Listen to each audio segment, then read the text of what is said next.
What's up, motherfuckers? Look at this beautiful bike. Do you know how hard I would cry if somebody stole my bike? Actually, I don't think I would cry. I would just go buy the exact same one and do the exact same mods to it, even though I do kind of have like a special bond with this bike because I've wrecked it. I know that might sound silly to some of you, but I think wrecking a bike and rebuilding it, not really rebuilt, but I like modded it all out after I wrecked it. I just love this bike. I love it so much. So today we're going to talk about why you should have insurance on your bike that you hopefully love. Alright, so look at that beautiful full moon. You probably can't see it because the GoPro does not do it justice. But anyways, beautiful full moon right now. Yeah, I wanted to talk about this topic because I'm not gonna run that. I almost thought about it. Why is this turning into a red light? There's nobody out here. Like, look at this. There's nobody around. Anyways, this is like the worst lighting for a moto vlog. Holy shit, it's probably just black right now. Maybe I'll wait till we get on the highway. Okay, so here we go. This should like be better lighting. I don't know for sure, but let's just be positive and say yes. I should not be doing this right now. Okay. Like, just when I'm about to talk about insurance and stuff, popping wheelies onto the freeway. Well, let's not do that again. Alright, anyways, let's go over this topic, because it's touchy to me. Now, I'll tell you why it's touchy to me. I always get tongue-tied when I start moto vlogging. I feel so gay saying that word, like, just the word moto vlogging in general. It just kind of annoys me, but let's just not go there right now. Anyways, so I've had a lot of friends, like, locally that have gotten their motorcycles stolen. Just to give you, like, a couple references. That's not the right word. Anyways, just to give you a couple ideas, I've had a friend of mine had a GSXR 1000 about 3 years ago, got stolen. He went down to Miami, got stolen, and right in front of his work. Never saw that bike again. Another friend of mine had an R6 stolen at a gas station. He actually went in to pay for gas, came back out, and his bike was gone. They found that bike about 6 or 7 weeks later on the side of the road with about $4,000 worth of damage to it. And the bike was probably only worth about $5,000 to begin with. Anyways, so neither one of these guys had an insurance, so they had to take a big hit, you know? And here's my reasoning is, I've also, okay, 2 more instances. These are really big ones, okay? Alright, 3. This guy in Tampa that I know, and Liam, he got a, he has a 15, I think it's a 2015 BMW S1000. Well, he got his bike stolen about 2 months later. He actually got it back. I don't know what kind of shape it was in, but he did get it back. But he didn't have insurance either. Now, I have a friend of mine that lives down in like South Beach, like Miami, roughly. And 2 of his friends, not his bike, but 2 of his friends, one has an S1000 and another one has a ZX10. Like, they're both brand new bikes. They're probably either 14s or 15s. They live in the same apartment complex, and both of them got their bikes stolen the same night. I'm pretty sure he's told me that neither one of them have insurance. So I'm taking his word for it. Fuck. Oh, what was that? What are you spitting out of that van? Yeah, so I'm taking his word for it that they do not have insurance, and chances are they're probably not going to get those bikes back. Which sucks, and I hate to say that, but it's like, do you know, like, statistically, like, the odds of getting your motorcycle back when it's stolen is like 10%.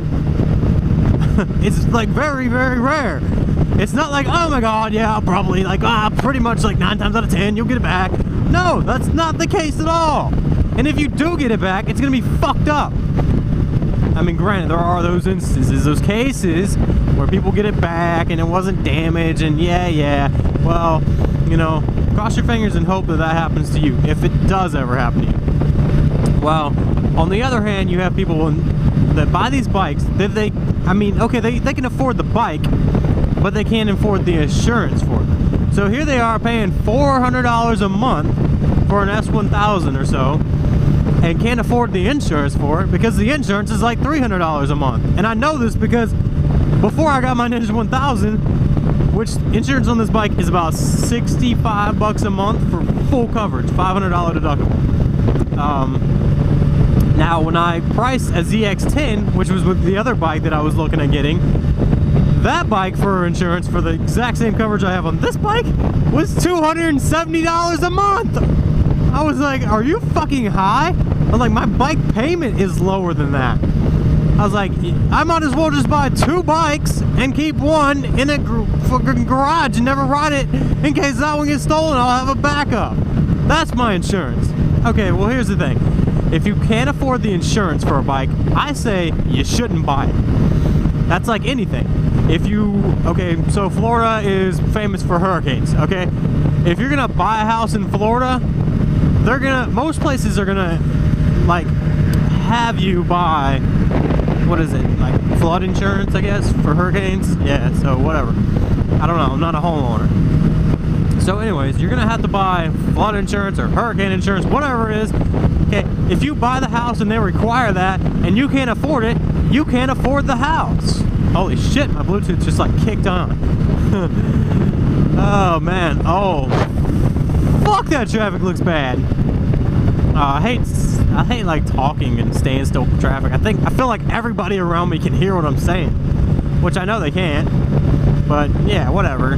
Anyways, so point of this video is, if this is my opinion, okay? My channel, my video, my opinion. Okay, I feel like if you can't afford the insurance for a motorcycle, then you shouldn't buy that motorcycle because technically you can't afford it. I don't see the point in buying a very nice bike and putting time and effort into it when if it gets stolen, you're gonna get nothing out of it. I mean, granted, this bike I still own it, but I do have it fully insured, so at least I know that if it does get stolen or I wreck it or somebody hits me, something that's out of my control, at least I know, like, I have peace of mind that I'm gonna get a check to pay off this bike and probably go buy another one. But the worst part about it is when people like get their bike stolen and say they still owe, like, you know, fucking S1000's like 17 grand, dude. I mean, the kid in Tampa that got his bike back, his was like, I don't know, it's probably like 17 grand, but he hadn't had it for like 3 or 4 months, so he probably still owed like 15 grand on it, at least. So how long are you going to be paying for that bike that you're never going to get to ride again because somebody stole it off from underneath you? And I'm with you totally. Like, I hate thieves, I fucking can't stand them, and I wish people couldn't get their bikes stolen, but it happens, and it happens a lot more than most people think. Since I've lived here in Florida, which is about 4 years now, I've known about, I don't really ride with a lot of people either. I ride with like a select number of people, which is like, I don't know, like 10 to 15 or so. And what is that? It looks like a Ninja 650. Oh, it's one of those FZ6 or something. Yeah, I think that was a chick. I don't know, but my bike's insured and I'm happy. I just cleaned the shit out of it today. She's so pretty. She purrs like she's brand new, but she's not. She's got some mileage on her. She's at like 24, almost 25,000 now. God, I love this bike. Seriously. I'm just gonna title this video, God, I love this bike. Like, am I saying God I or gotta? Because you gotta love this bike.